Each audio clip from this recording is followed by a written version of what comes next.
There's a moment in every family when the past catches up with the future. When a name carries so much weight that simply saying it out loud feels like an argument waiting to happen. And on a humid Florida afternoon in 2024, a 16-year-old boy stood on the 18th green of an AJGA championship tournament, holding a trophy that would change everything everyone thought they knew. But here's what nobody was talking about in that moment. Was this a victory? Or was this the beginning of something far more complicated? For decades, one family name has defined excellence in golf. One man changed the entire sport, built dynasties, broke records, became so dominant that the world stopped asking if he could win. They only asked by how much.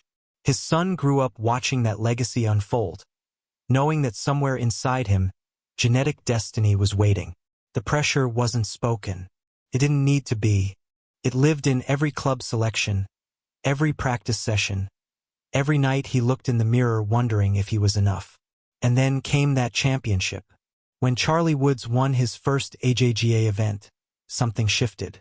Not just in the rankings, not just in the headlines, but in a deeper question that nobody could quite voice without sounding cruel. Is this boy actually going to do it? Is he actually going to step out from beneath that shadow? If you've ever felt the weight of expectations, whether from family, from society, or from the voice inside your own head, then you already understand why this moment matters so much more than a teenage golf victory. This is about legacy. It's about pressure. It's about whether destiny is something you inherit or something you earn. If you're ready to dive into the real story behind this young champion, stay with us. And hey, if you're someone who believes in these kinds of stories, in the human moments that get buried beneath the trophies, I'd love for you to be part of this journey. Subscribe so you don't miss what happens next. To understand Charlie, you have to understand what it means to be born into Tiger Woods. Not just the name, not just the bank account, but the relentless, suffocating, beautiful burden of being the son of the greatest golfer who ever lived. Tiger Woods didn't just win tournaments. He rewrote the sport. He made golf cool when it was boring. He made it black when it had been closed. He made it seem possible for an ordinary person with extraordinary discipline to become a god among men. And then he had a son. From day one, Charlie was different. Not because he was more talented, we don't know that yet, but because every single thing he did would be measured against a standard that no human should have to face. His first golf shot wouldn't just be his first shot. It would be the opening chapter of a story about whether Tiger's genes could create Tiger 2.0.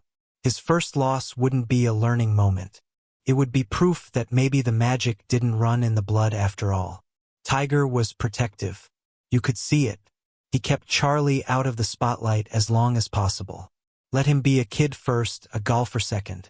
But there's only so much you can do when your last name is Tiger Woods and you're holding a golf club.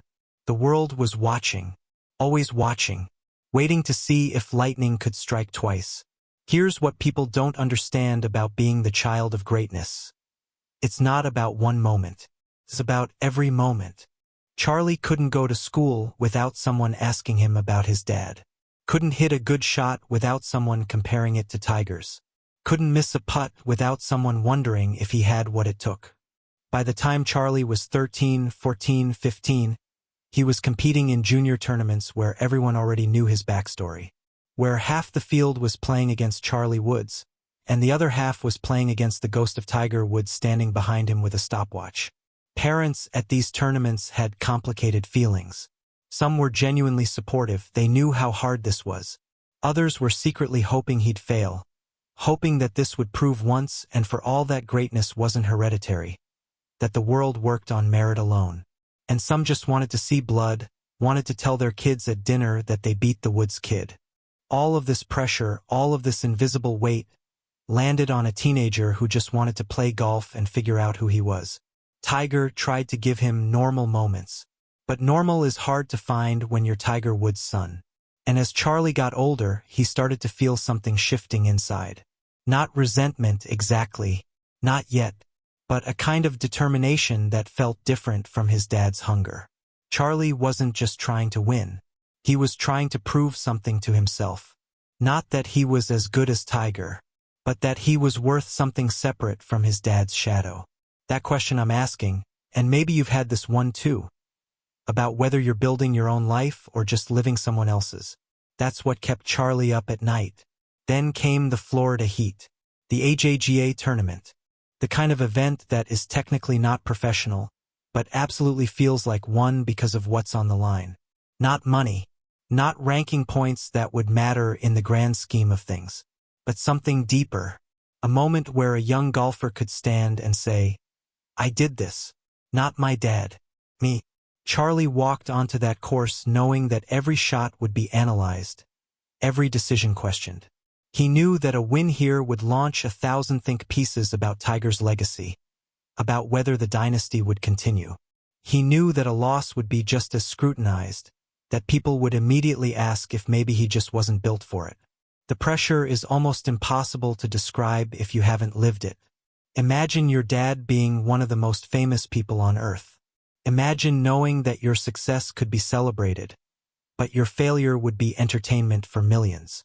Imagine every decision you make being potentially permanent, carved into the record books of the internet forever. That's not golf anymore. That's psychological warfare. But something changed in Charlie during that tournament. Maybe it was age. Maybe it was finally understanding that he couldn't control what people thought. Maybe it was realizing that his father, the man everyone sees as invincible, is actually just a person who struggled, who doubted, who pushed through anyway. There's a moment when children finally understand that their parents are human. For Charlie, that moment came at exactly the right time. He played with a calmness that felt almost eerie to watch. Not cocky, not arrogant, just clear. Like he had made a decision somewhere deep inside that nobody else's story mattered anymore. The shots he hit weren't Tiger's shots. They weren't mimicking anything. They were Charlie's shots. Different swing mechanics, different approach, different rhythm. And as he moved through those rounds, you could feel something fundamental shifting in the narrative. This wasn't a boy trying to recreate his father's legacy. This was a young man building his own. When Charlie won that AJGA championship, the galleries erupted. But if you listened carefully, the celebration felt different from how people usually celebrate Tiger victories. This wasn't about dynasty. It wasn't about inevitability. It was about a teenager stepping into himself. And maybe that's the most important victory of all. The moment when you stop performing the role everyone expects and start living your actual life. If that resonates with you, if you've ever felt the weight of other people's expectations and wondered if you'd ever find yourself underneath it all, I want to know what that moment was like for you. Drop a comment. Tell me about a time when you had to prove something to yourself, not to anyone else. But here's where the story gets more complicated. And this is what keeps me awake at night about this narrative, what I think deserves the real conversation. Winning one AJGA tournament is incredible. It's a legitimate achievement. But it's not the same as what Tiger did. It's not even the beginning of what Tiger did. And we have to be honest about that without diminishing Charlie's moment. The question that everybody is secretly asking, the one that drives the discourse online and in golf clubs and at dinner tables, is whether Charlie can actually maintain this. Whether this is the start of a dynasty, or whether it's just a really good day for a really talented teenager. And here's the part that I think matters most. We might be asking the wrong question entirely. Because the real victory here might not be whether Charlie becomes Tiger 2.0. It might be whether he becomes Charlie, period.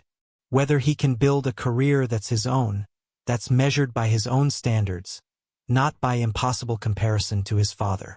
Tiger has said publicly that he doesn't want Charlie to feel the pressure to replicate his success.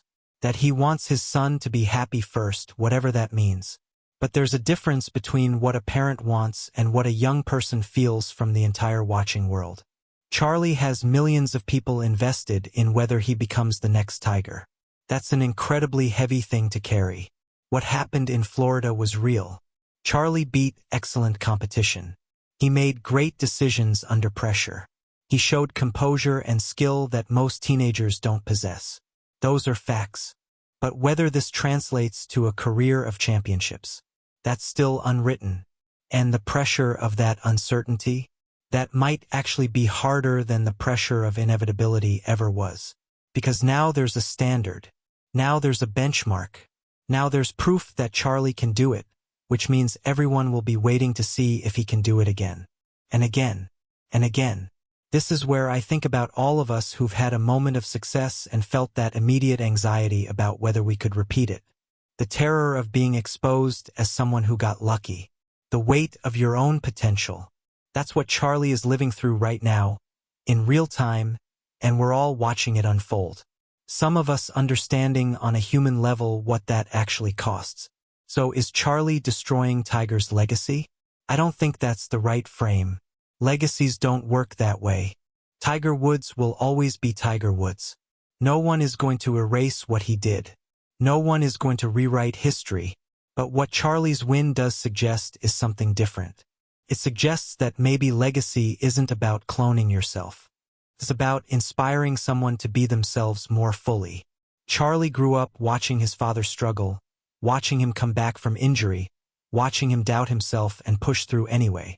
That's a different kind of inheritance than winning records or genetic talent. That's the inheritance of resilience, of understanding that the goal isn't to be perfect, it's to keep going even when you're not. In the years to come, Charlie will win some tournaments and lose others. He'll have moments of brilliance and moments of disappointment, just like every golfer who's ever lived. The question isn't whether he'll become Tiger. The question is whether he has the courage to become Charlie. And if his first AJGA victory is any indication, the answer might just be yes. But here's what I'm genuinely curious about, and I think it matters. What does success actually look like when you're expected to be extraordinary? Is it the trophies? Or is it something quieter? Is it about winning? Or about finally feeling like your life is actually yours? Like this channel, if you've made it this far in Charlie's story, you probably care about the human side of achievement.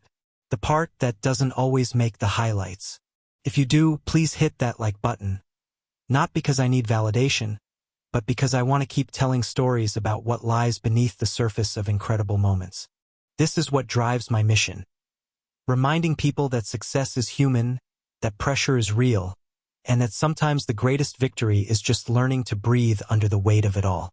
Charlie Woods won his first AJGA championship on a humid Florida afternoon. But the real story doesn't end there. It just begins. And his story is still being written, not by his father's legacy, and not by the world's expectations, but by his own choices, his own decisions, his own courage. If you want to follow this story as it unfolds, and if you want to keep diving into the human narratives behind the headlines that matter, subscribe to this channel. Because these are the stories I care about telling. The ones about pressure and inheritance and what it means to finally become yourself. Thank you for being here.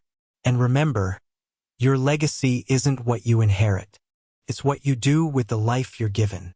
Charlie Woods is learning that.